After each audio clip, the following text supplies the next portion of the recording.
Hello, everyone. This is Shayla Gibbs on Recipe for Success. I hope you're now listening. If you are, please do spread the word. And today we have a special guest with us. Welcome how do I say your name? Say it again. Gillett. Gillett. What an honor. Founder of Power of Women podcasts. Welcome and thank you for joining us. Thank you for inviting me, Sheila. You look amazing. I was just telling you, I feel I need to put some makeup on. You are fabulous. Tell us about yourself. Who are you? Your podcast, all about. Sure. So I'm talking to you from Melbourne in Australia. And Power of Women podcast is really my third career, and I'll get to that. So I'm a fashion designer by qualification and via early pursuits, and worked in the retail and fashion industry for a decade for two fabulous brands, one a department store and one a renowned fashion brand that was homegrown in Australia. Both companies I wanted to work for, both companies as a young nothing with no experience I approached and was successful to have a career spanning over 10 years with both of them. Then in the mid-90s, I was headhunted by an executive search firm for a general management role in the retail trade for a brand that didn't quite fit my aspirations.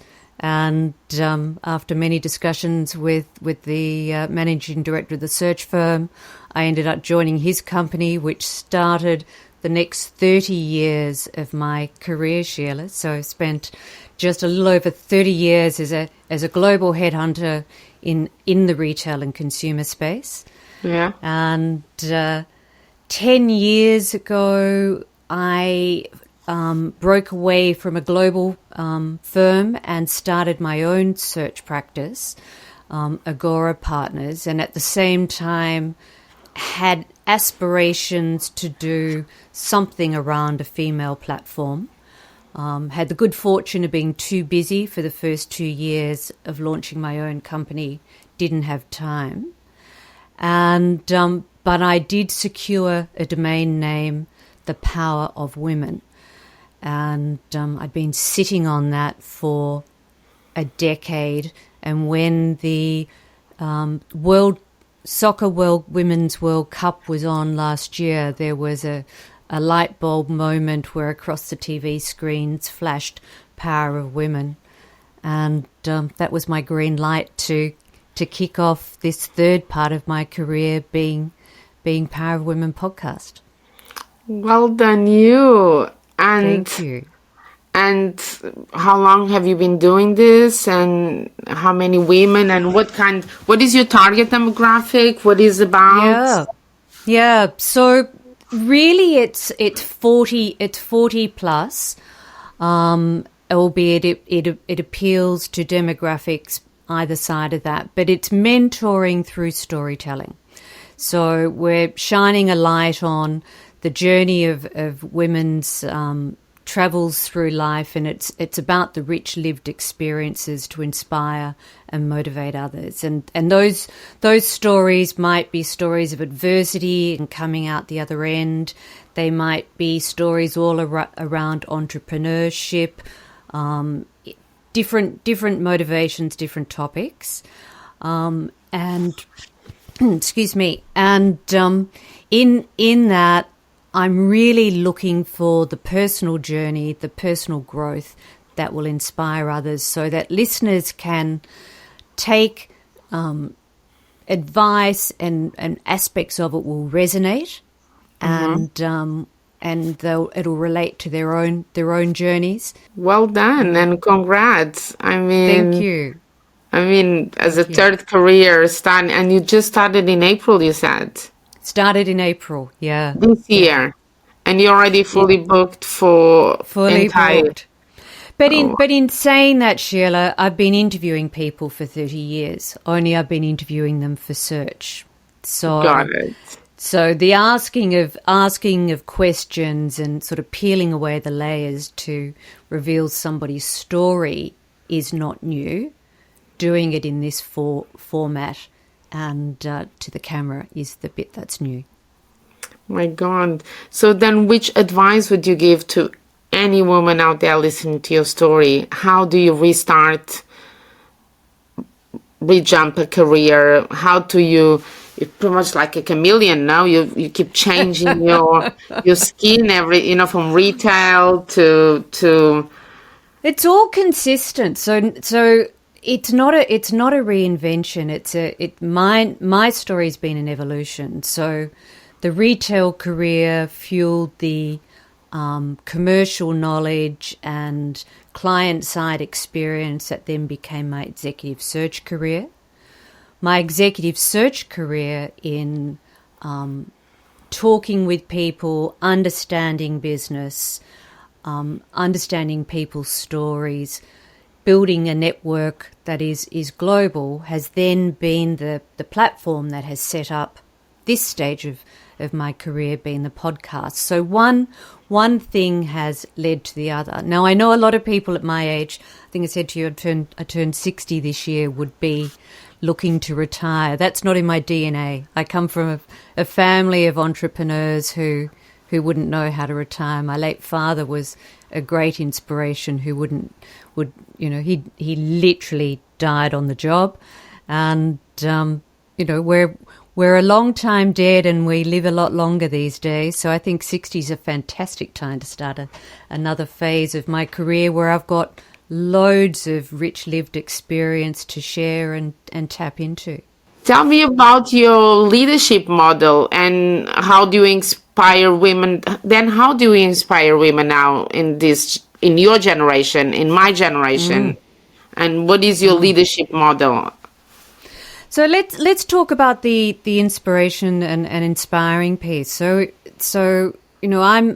I'm 12 years ahead of you, and when I was coming through the leadership ranks, retail certainly has been an industry that's had a lot of women in it, but we all know the statistics. We need more women coming through the pipeline and more women in leadership, and there's a whole lot of aspects in business that we need to do to support that and keep it as a sustainable thing for women to pursue their careers and build their careers. But when in the early days when I started out, there were far less women in the senior ranks, and women supporting women wasn't so easily found. It wasn't so generous because there were fewer of us and we were competing against each other. Yeah. That said, I certainly found a few along the way, not necessarily directly as mentors, but women that I looked up to and as such, through osmosis, watched their careers, connected with them, reached out, put my hand up, all of those things. And then I had some great mentors, but I have to say for my generation, most of my great mentors have been male. Yeah. And I think that's changing for the generation coming through. But it doesn't matter where in the world we're talking. We've got to make it easier for women to stay in the workforce, to continue their careers, for family pursuits not to derail their leadership aspirations. And, we've got this endemic thing in Australia where the fastest growing homeless cohort is women over 50 because they had to step out of the workforce. They lost the equivalent of their pensions, UK pensions, we call it the superannuation, and they're finding themselves not financially independent and financially sound going into their 50s and 60s, and it's frightening. So it is so important from that perspective as much as it is from all the upside of having men and women equally represented in the workforce. do you have an advice for a younger generation or younger self? What would you tell yourself 10 years ago or 20 years ago? I don't know that so much tell myself, because I think what I told myself 20 years ago I'm doing. So I think in terms of that, I mean, I'm a structured person. I have a plan. The only thing I would have told myself was give up the sugar 20 years ago. But professionally and in terms of personal drive and what I'm doing, I think what I told myself 20 years ago has paid forward. But for advising somebody else, I would say be prepared to take risks. Be prepared to put yourself out there, and know that in doing so, you know, you might get a few knockbacks along the way. But, you know, I didn't grow up in a generation where you got a ribbon for turning up. I grew up in a generation where you got a ribbon for winning, and if you didn't win, you didn't get a ribbon, and you aspired to get one next time round. So I think we do need to ensure that we keep building in resilience as a trait in the generation coming through. And I'd also say consider your actions and the choices that you make. So I think social media has created a marketplace where you can make some poor choices that might follow you for the rest of your life. Make sure you consider the actions and choices that you take. Yeah, that's a good advice. And the workforce, how do you think the young generation should tackle the workforce? I don't know how different it is from the UK, but is it easy to get into the workforce and corporate world? And look, I think both marketplaces are quite similar, and you know, you don't have to have a university degree to succeed, but it is helpful. Yeah. That doesn't always have to be straight from school. I mean, there's a lot of people go back and do their studies later in life and get some experience first. But I think there needs to be the right attitude in approaching the workforce. I mean, we've just come out the other end of a window where it's been all about all of the power has sat with employees, not the employers. Now, don't as an employee be fooled to think that is going to be the status quo forever and a day, because the market can change on a dime. Absolutely. And so you need to be mindful of the reputation that you are developing. And I know there's aspirations to get ahead, and cost of living's difficult, and to keep earning more money. But I do remember one job I was headhunted for many, many years ago. I was headhunted back out of the search industry very briefly into a role that I was paid a lot of money for, but I knew in my heart of hearts I was slightly undercooked in terms of being ready for it. It is the most stressful job I ever had, and it was the shortest lived job I ever had. Yeah. So be honest with yourself with what you're ready for. Be honest with yourself with what you know, and what you don't know, have a strategic career plan as to how you are going to acquire those skills and that knowledge. What do I need to do to build my portfolio of skills and knowledge? And that's not just hard skills, because along the way you've got all of the soft skills that you need to learn, and the EQ and the empathy, and all the traits that ultimately fuel a leadership career. Absolutely. And that's one, my vision, because, I think school, I mean, I study in Switzerland, I speak 7 languages, all of it, but I feel I was still not prepared for business. And when I started my own business, I didn't even know what VAT was, tax. I mean, you can imagine all of this because you on a payroll, everything is done for you.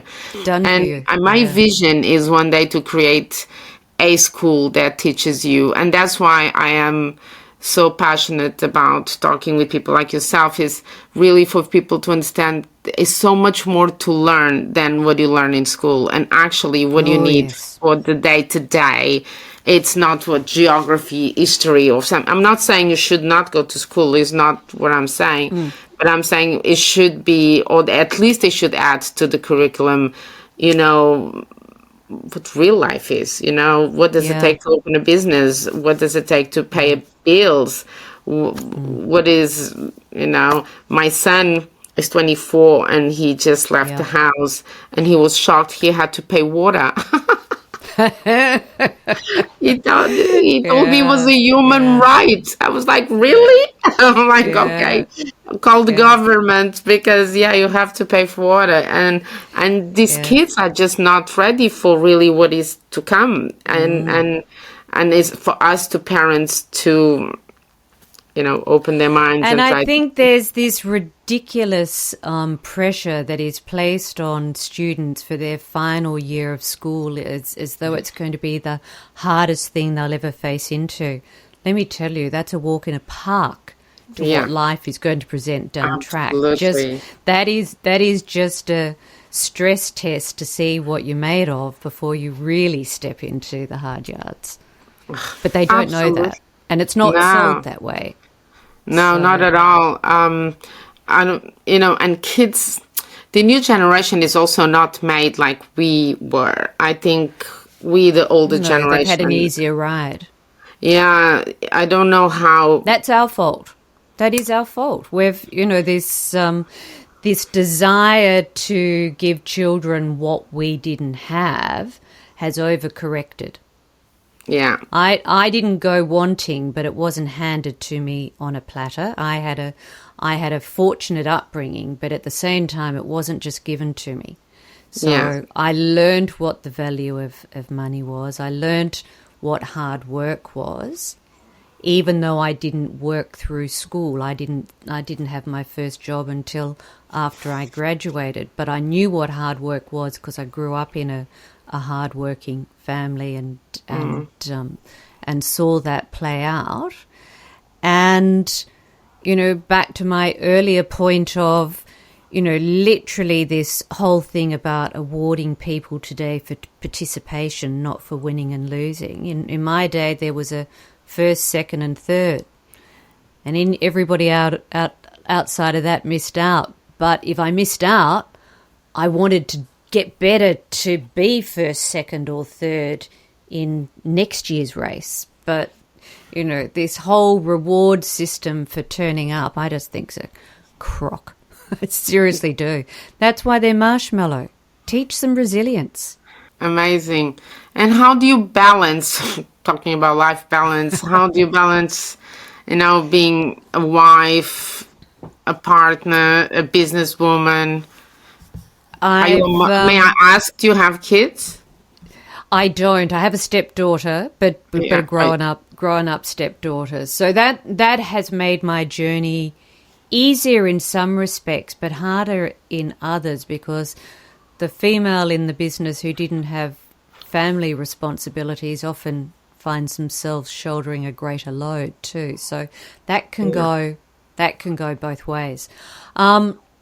Like you, I'm a workaholic, Sheila. I'm more inclined to put my business commitments before my personal commitments. Yeah. My husband knew that when he married me 20 years ago.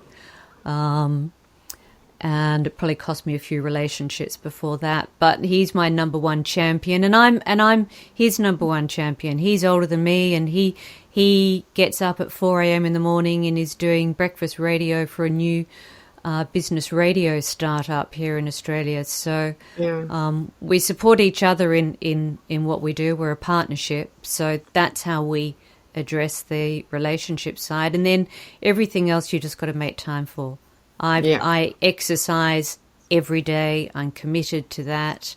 Probably don't do as much social activity at the moment because I've said 2024 is all about getting the podcast off the ground.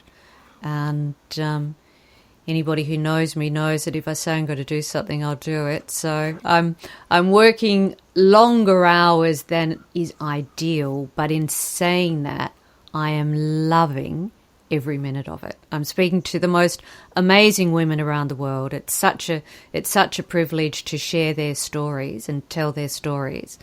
And doing it purely as my own boss. I've always been an employee that people like to employ, but I hate being managed. So self-managed works well for me. I've worked for some doyens of the search industry over the 30 years that I've been in it, and the ones that I was most successful with are the ones who knew to give me a brief, tell me what they wanted to do, and let me get on with it. I'm that person.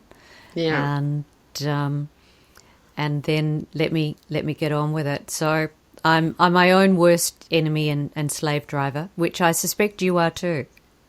Yes. To be honest, before COVID, I had my own business and lost everything because of couldn't COVID. travel, and my business was to build hotels and everything. So I had to go back to payroll, which was terrible.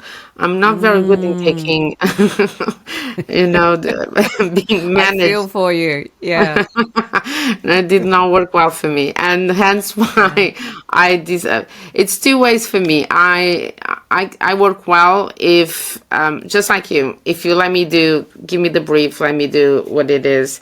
It's fine. And first, I don't work for a paycheck. I have to be passionate about what I'm doing. And just like yourself, I'm very blessed. I have an amazing husband who, he's a sound designer, sound supervisor. He's in the movie world. And well, we've got similar worlds in that. Yeah, and he actually, normally when anything goes wrong, you would see him coming running to try to He'll fix be the one doing the behind the scenes for your podcast. Yeah. And for me is what I tell my kids, you just work hard, and work for yourself is the best thing in the world. It's so rewarding. And if you work for someone else, at least do it for passion, not for a paycheck. Yeah. Is what I believe. Yeah. Because then when you're doing it for passion, it's no longer work. It's love, And you're not paycheck is a job, and there's nothing good about a job other than there are times in our lives, and I say that to people when I put my search hat on, which I've taken off this year, but when I have that hat on, to say, sometimes it's okay to have a job if it fulfills a need or Absolutely. it is what is available. But there is a very big difference between a job and a career. They're two very different things. Amen to that. So to wrap up this amazing interview, which advice do you have for us? I think be true to yourself. Be prepared to take some knockbacks along the way. A few no's builds your resilience, and ensure that along the journey you remember to be a good human being. Amazing. Listen, thanks for joining us. And it was an honor. I mean, I know just to hear how long you've been working since 5 a.m. and how busy you are. I'm in awe of you. I think you're amazing. I would love to interview you again. I think you are so much. My pleasure. Amazing. And for everyone watching this, thanks for tuning into this week's episode. Today we covered in how to become a better version of ourselves. Am I good to say that? I think that's about right. Yeah. And be sure to join us again as the new episode will be released every week. And don't forget to follow us on Instagram and follow mine as well. Yeah. Yes, I will make sure. Women podcast. Yeah. Absolutely, and make sure you listen to your podcast, because I think I will listen now. I think it's amazing. And likewise, it's women supporting women, Sheila. So let's get ourselves out there and up. I'm all about that, and we should definitely do something together, because I think together we could create something quite amazing around the Brilliant. world. So everyone, Brilliant. stay tuned, and I see you next week. And most importantly, spread the word.